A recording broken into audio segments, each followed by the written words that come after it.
Hi folks, welcome to Crisco's Corner. Unfiltered commentary, and not your truth, the real truth. Please like, share, and subscribe. And as always, thank you for your support.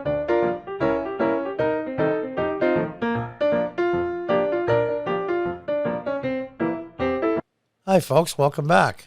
From Fox News, Jimmy Kimmel blames sexism and racism for Kamala Harris's historically low approval rating. The late-night comedian previously hosted a show that portrayed girls jumping on trampolines and also showed him in blackface, pretending to be from Louisiana. Remember that skit from the Man Show, I think it was years ago? Unfreaking believable. It's amazing to me. Let's read on. ABC late-night host Jimmy Kimmel revealed Tuesday that he thought was at least part of the driving forces behind Kamala Harris' historically poor approval rating. You guessed it, racism and sexism.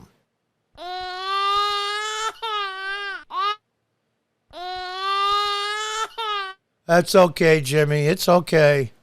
During his opening monologue, Kimmel joked about the reasons Harris' approval rating would be so low, claiming it made no sense because she basically has nothing to do, but ultimately blames sexism and racism amid his comedic attempts. Americans really aren't happy with what Vice President Kamala Harris, Kimmel said. Kamala Harris has an approval rating of 28%, which makes no sense because she basically has nothing to do. I mean, it's like criticizing the backup quarterback, Tom Brady. He's okay. I don't love the way Blaine Gabbert has his legs folded on the bench.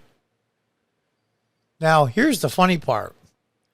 Kimmel pointed out that Harris's approval ratings of 28%, according to a recent USA Today Suffolk poll, wait for it, was lower than former Vice President Dick Cheney's in 2008, following an incident in which he unintentionally shot someone in the face while quail hunting.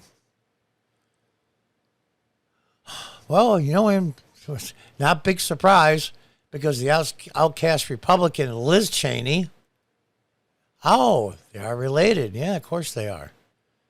I think I know why Kamala's ratings are low. Besides sexism and racism, which are the obvious ones, is because when she's next to Joe Biden, standing near him or behind him, she looks like an assassin. Oh, God. He didn't provide any examples as to why Harris's approval rating would be low for those reasons. That's funnier than Jimmy Kimmel's line. Despite calling out sexism as a reason for Harris's low approval, Kimmel has a history of questionable portrayals of women. Yeah. From 99 to 03, he hosted The Man Show. Actually, it was a funny show. Those guys used to be funny back then. So did Saturday Night Live. It's a shame. A lot of people have said this over the years, and I'm convinced it's true. When it comes to free speech and just creativity in general, comedians that push the boundaries, that push the envelopes. George Carlin comes to mind. Now we have Dave Chappelle. They're the canary in the coal mine.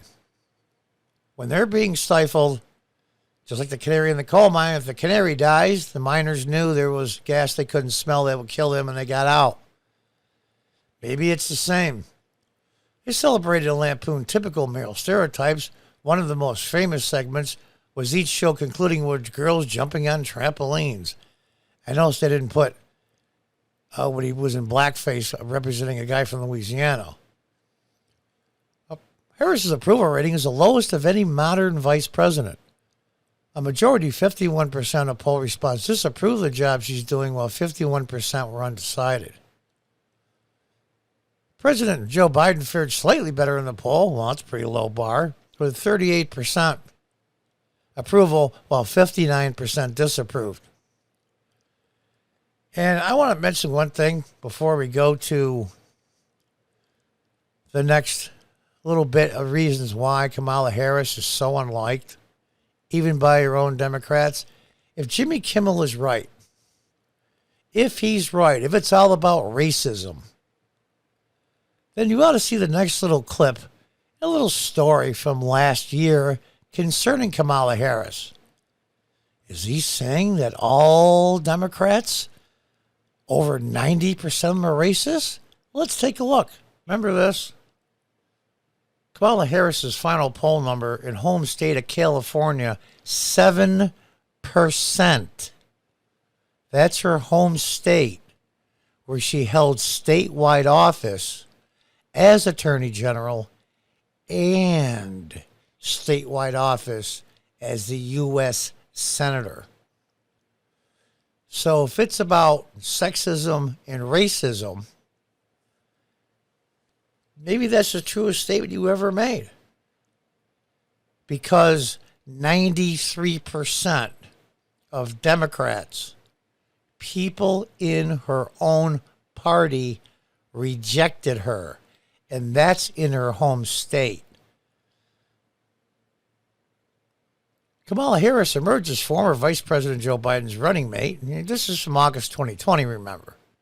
But her presidential campaign was a disaster.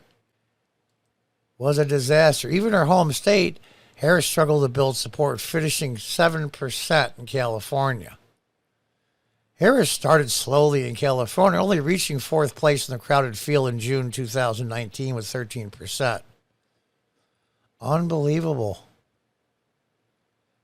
And remember this? She attacked Joe Biden over his past support for segregationists and his opposition to mandatory school integration, a.k.a. busing. Which, by the way, nobody liked, including non-white people.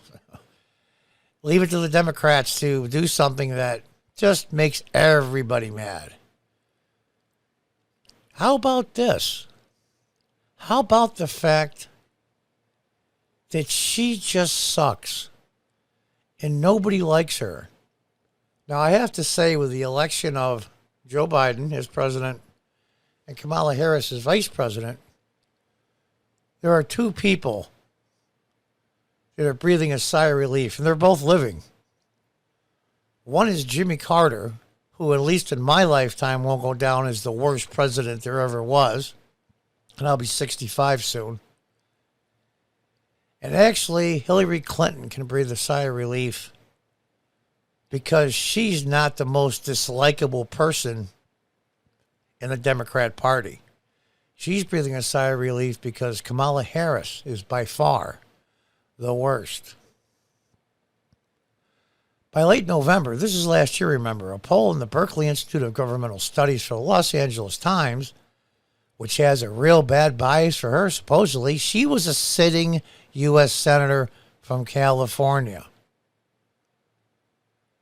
showed that by 61% to 24%, likely Democrat primary voters in California, let's just highlight that.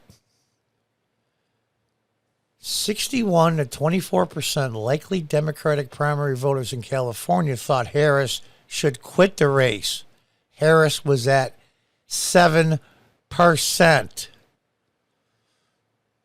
Unbelievable.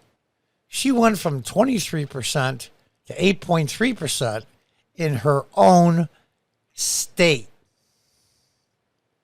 In her own state. Now let's see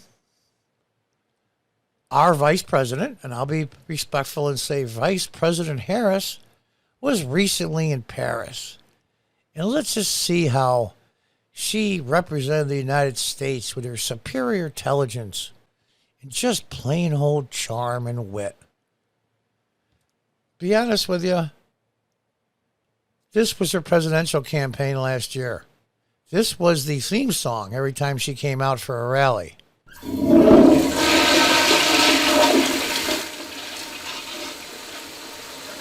And that, folks, let's just see. We'll leave it with this little short snippet. And this is our Vice President Harris, in Paris. This is the sitting Vice President of the United States.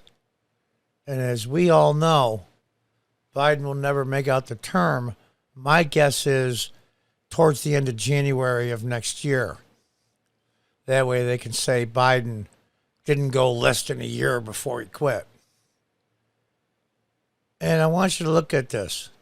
Now, you saw previously how wonderful, as you would say in the South, Miss Kamala is doing. And, well, let's just watch the rest of this clip before we finish up with this episode. The plan. And then the environment is such that we're expected to defend the plan. Even when the first time we roll it out, there may be some glitches and it's time to reevaluate and then do it again. Now, and there it is, folks. There it is. Holy, we are in trouble. Do I need to say anything more or show anything more? Until next time, goodbye and good luck.